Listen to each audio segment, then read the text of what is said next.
nunca nos sentimos débiles, porque teníamos muy en claro cómo íbamos a responder frente a un intento golpista. Los argentinistas perdimos la conmoción partidaria a manos de una renovación boba que fue incapaz de llevar el partido al lugar que debería llevarlo. Yo no soy antikirchnerista. Me parece que lo del antikirchnerismo... Ese te lo tan caro. No, yo no soy antikirchnerista, porque creo que eso atrasa.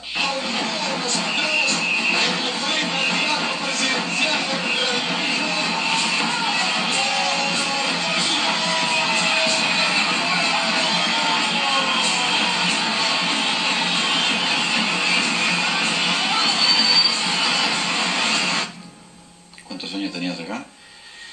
Y acá esta foto es del 85, agosto del 85. Se supone que tengo 39. La sacaron en la Quinta de Olivos, en uno de los bancos del parque de la Quinta. Esto fue poco antes de la elección del 85, que se hizo el 3 de noviembre del 85, sí. A mí me tocó encabezar la lista de diputados por la provincia de Buenos Aires. Era un momento, aunque parecemos bastante relajados en la foto, pero era un momento difícil. ¿No era el momento que había las denuncias de amenazas de bombas en las escuelas? Exactamente, tenés muy buena memoria. Por eso digo que era un momento difícil. Amenazas de bombas. ¿Eran reales? Yo siempre pensé que eran... tenía la sospecha que era alentada por el gobierno de Alfonsín. No eran reales. Incluso pusieron un par de bombas de estruendo en cines de la calle Lavalle. Y en ese momento, unos días más, hubo que implantar el estado de sitio. Sí, de eso me acuerdo. Hubo estado de sitio por 30 días, una cosa por el estilo. ¿Qué terminó preso Altamira? No, Altamira no terminó preso por el estado de sitio, no. Altamira fue porque se metió de prepo en la casa de gobierno, hizo un escándalo ahí en el hall central de la casa. No, ahí fueron... Guglielminetti termina preso. Claro, fueron algunos ex represores, algunos ex militares, un par de periodistas, uno de ellos del diario La Prensa, porque se había detectado toda una contraofensiva vinculada al tema de los enjuiciamientos, etc. Casi te diría que eran actos preparatorios de lo que mucho tiempo después fue Semana Santa. Pero bueno, hubo que implantar el estado de sitio, ¿no? ¿Cómo era Alfonsín? Y Alfonsín era como se mostraba, ¿no? Es decir, un tipo con muchas convicciones, un krausiano, es decir, con valores morales, pero también con un gran sentido pragmático de la política. Le hubiera sido imposible llevar adelante esa transición democrática si no hubiera tenido cintura, no hubiera tenido pragmatismo. Un gallego chinchudo, como también se lo veía muchas veces. Nunca pudieron decir que se hubiera robado nada. No, en absoluto. Una vez... Yo nunca lo procesaron, ni siquiera lo acusaron de nada. No, en absoluto. Pero una vez me acuerdo que creo que la revista Gente, o no sé, alguna revista de Editorial Atlántida, creo que fue, dijo que en la casa tenía el baño con canillas de oro, una cosa por el estilo. E insinuó alguna cosa Ya no era presidente Alfonsín. Y estaba ahí en el departamento de la calle Santa Fe, y cuando leyó la revista se levantó del sillón, manoteó el bastón presidencial que todo presidente se lleva después de su mandato, digamos, y arrancó y le dice al jefe de la custodia, porque los expresidentes tienen custodia, vamos para Editorial Atlántida. Este pobre muchacho, que ahora es un comisario, no sabía exactamente de qué se trataba. Entonces se fueron para Editorial Atlántida con el auto, la custodia. Y en el camino Alfonsín le dice, le voy a pegar 2 o 3 bastonazos en el lomo al director de la revista. Entonces, ¡loco! Entonces el jefe de la custodia dice, no, pero ¿cómo va a hacer eso? A mí nadie me pone en duda mi honor. Y se bajó y entró. Y el tipo de la entrada lo vio medio alterado, qué sé yo, y entonces, bueno, no llegó, pero era lo único que lo podía sacar. ¿no? De esa manera. Lo otro no, cuando él tenía reacciones, como por ejemplo subirse al púlpito y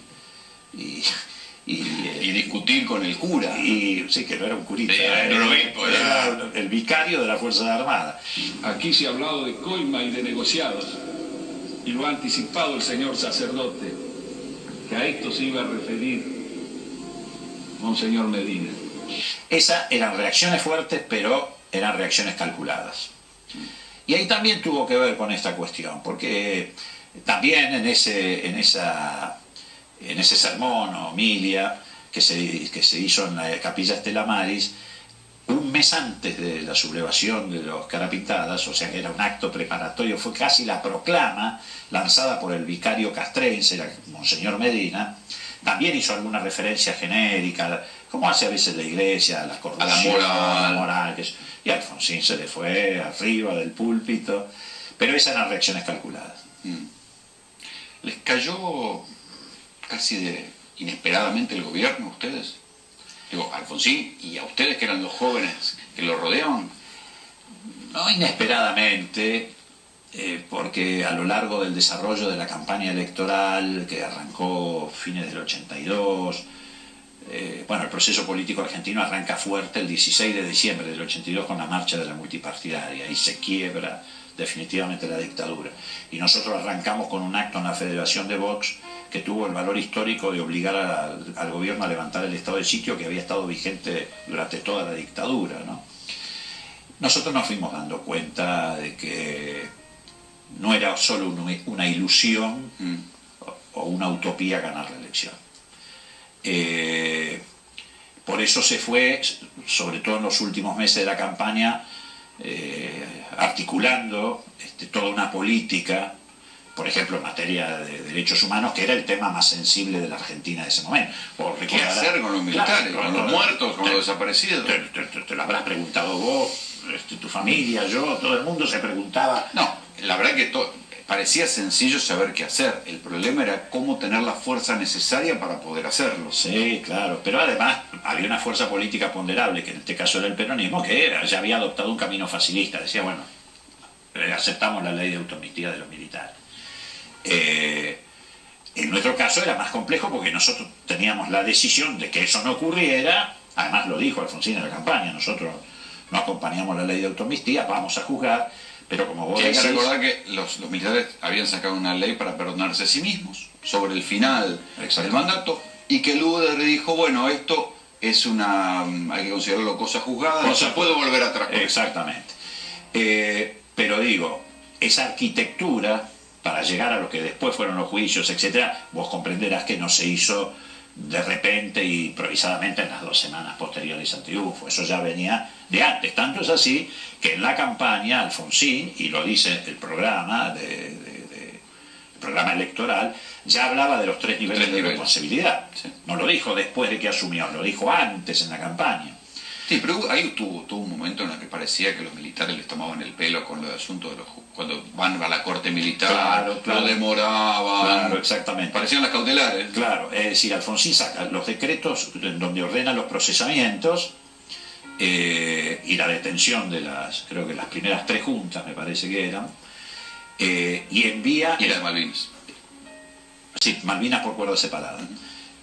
Porque ya Malvinas venía abierto el proceso por el informe Rattenbach, etc. Y envía todo al Consejo Superior de las Fuerzas Armadas. El Consejo Superior de las Fuerzas Armadas, obviamente... Parecía joda. Sí, lo mete en el freezer. Decían que no tenían tiempo. Hasta que finalmente dijeron que ellos no podían juzgarlo. Claro. Entonces ahí, en el interín, ¿qué hacemos nosotros? Reformamos el Código de Justicia Militar, porque teníamos la dificultad de que nos plantearan que lo sacábamos de los jueces naturales.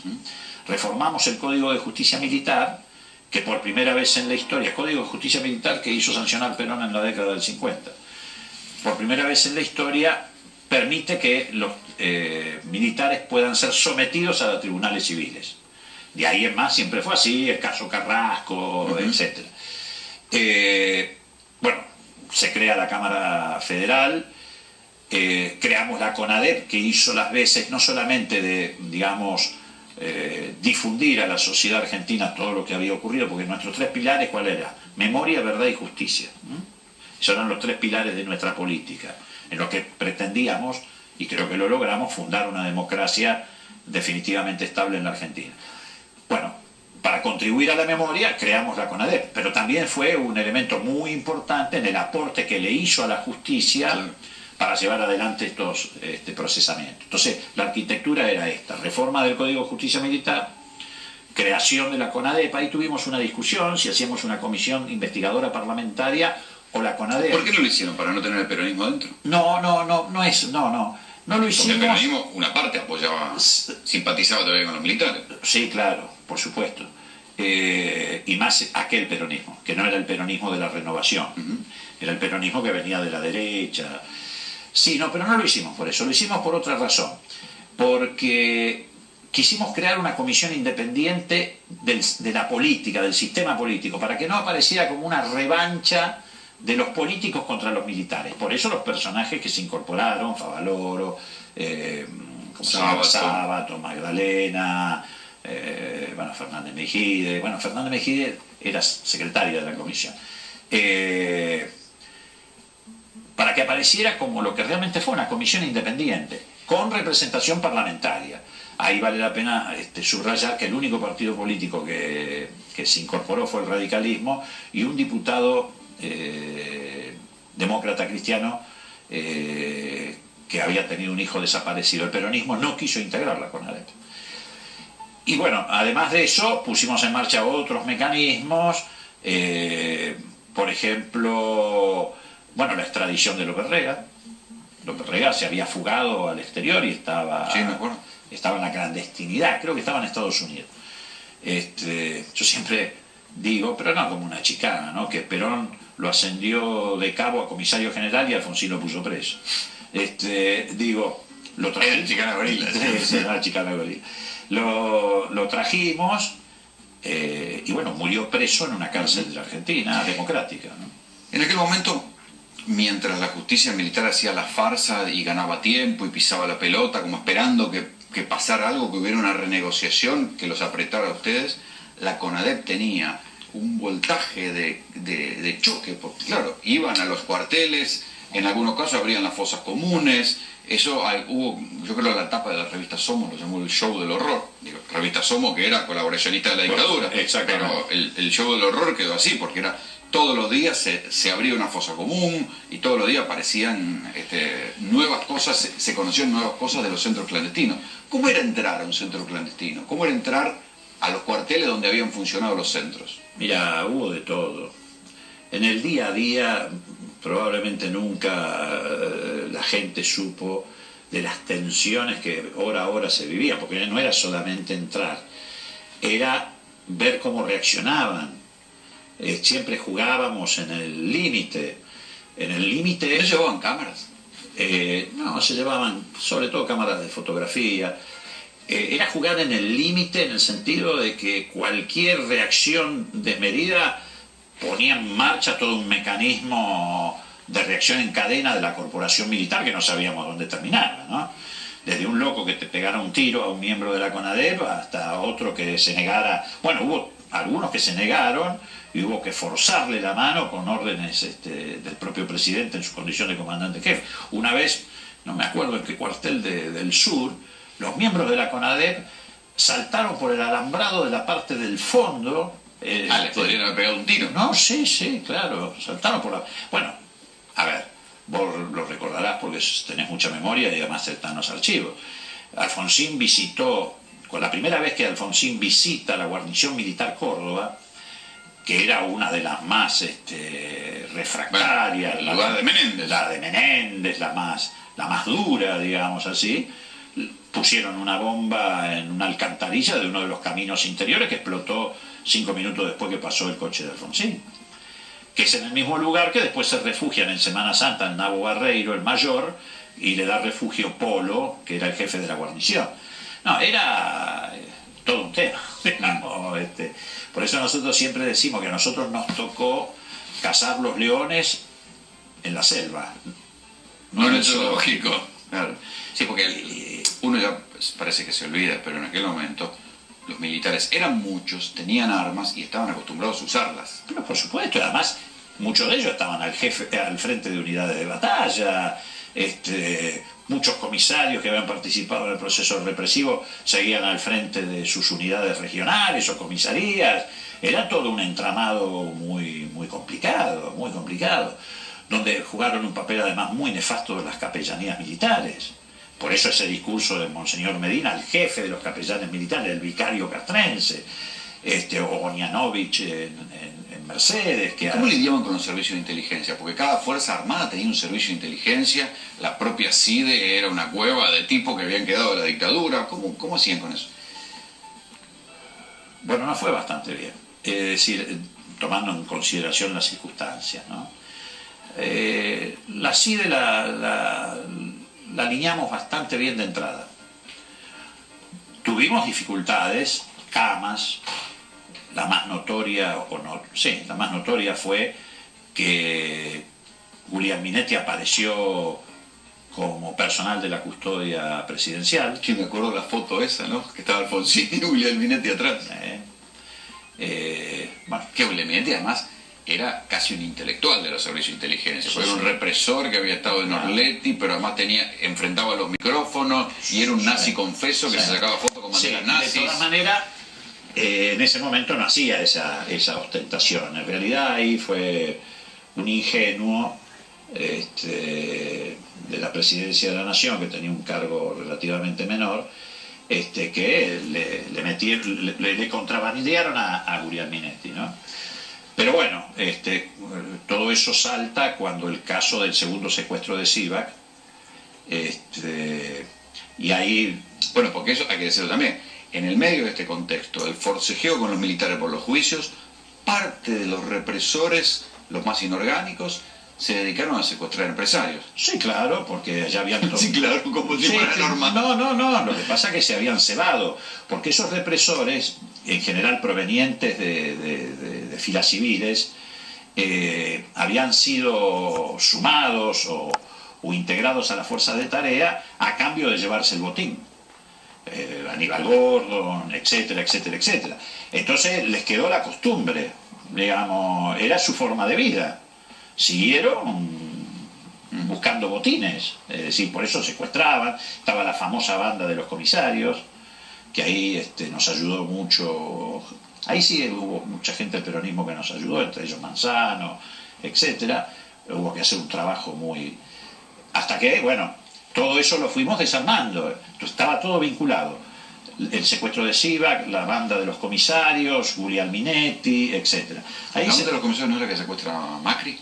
Posteriormente, claro, sí.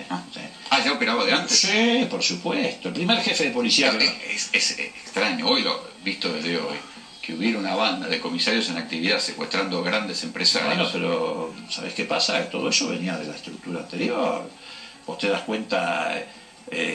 habían sido dueños de la vida y la muerte de los argentinos, y por supuesto si eran dueños de la vida y la muerte se consideraban también dueños de los bienes, que está en una categoría inferior, y entonces bueno, arrasaban con todo. La primera cúpula policial de la Policía Federal provenía de ahí, y bueno, hubo que hacer un proceso de limpieza muy fuerte. En eso la CIDE trabajó bien. ¿Ustedes cuando se enfrentaban? Porque uno lee los diarios y bueno, fue destituido tal y tal. Cuando se enfrentaban con esos tipos, en los pasillos, en los despachos, ¿cómo eran los cruces?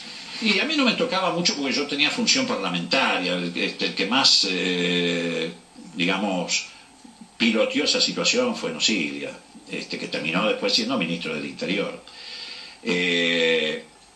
Pero eran situaciones difíciles, además nosotros no teníamos una paranoia de sospecha sobre todo el mundo, pero tampoco confiábamos en todo el mundo, ¿no? Y a medida... ¿Por qué Alfonsín lo elige a Nosiglia para lo que se consideran las operaciones más ocultas? No es que Nosiglia actuaba en operaciones ocultas. En todo caso, actuaba en operaciones complejas, difíciles. Por ejemplo, estas operaciones. Limpiar la cúpula de la Policía Federal que venía de la época del proceso.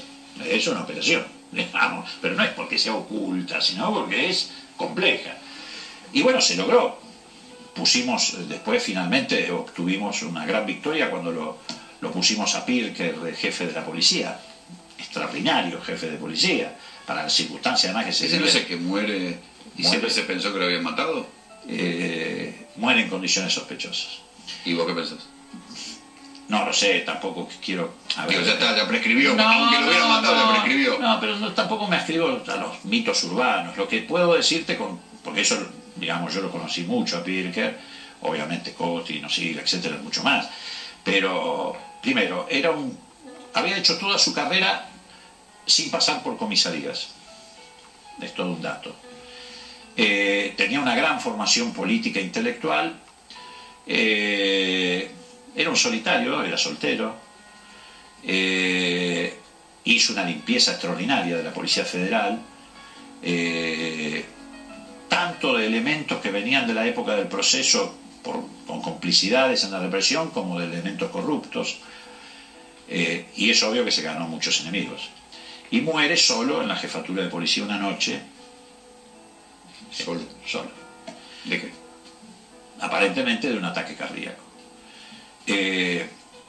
Fue uno de los jefes de policía más populares. Yo me acuerdo que en el entierro de Pirker salimos de la jefatura de policía para llevarlo a un modestísimo panteón en la Chacarita, y a las 11 de la mañana, y yo me acuerdo que la gente se paraba en la vereda a aplaudir, las mujeres que iban con las bolsas de compra.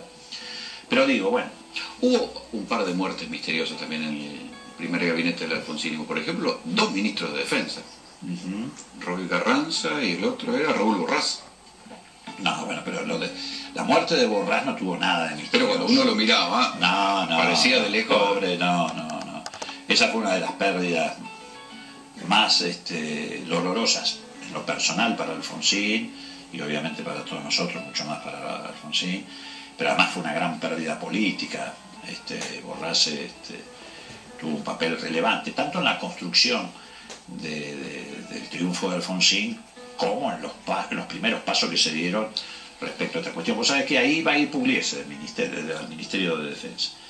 Y Pugliese, me acuerdo que dijo, no, yo ya no estoy en edad para encargarme de esto, por las circunstancias que se estaban viviendo, y entonces fue Borrás, y fue un gran acierto, porque fue el arquitecto que fue armando piecita por piecita todo el esquema de juzgamiento, etcétera, pero a la vez conteniendo a la fiera, digamos, que era todo una tarea, ¿no? Pero él muere de un cáncer, nada de eso, no tuvo nada de misterioso. Y tampoco la tuvo la muerte de Carranza, que muere en la quinta del ministro de Defensa, que está ahí pegada a la guarnición de Campo de Mayo. Pero bueno, Carranza cometía excesos, había comido muchísimo, era un hombre que no se cuidaba para nada, etcétera, y se tiró después un asado, qué sé yo, la pileta de natación, agua fría, etcétera, y tuvo un ataque cardíaco. ¿Sentían que eran débiles en aquel momento? ¿Sentían que en cualquier momento los sacaban a patadas, que se convertían en otra vez Alfonsín se convertía en un Ilia? No, ya te voy a decir al contrario. Nosotros, mi generación, cuando cae Ilia, yo tenía 20 años, bueno, el resto de los muchachos tenían un poco menos. Yo estuve en la Casa de Gobierno el día que cayó Ilia. Seríamos 200 personas que lo acompañaban. Al contrario, nosotros ahí nos juramentamos que nunca más nos iba a volver a pasar eso, y que tampoco le iba a volver a pasar a la democracia. Y ahí es donde aprendimos que la democracia solo se defendía con el pueblo en la calle.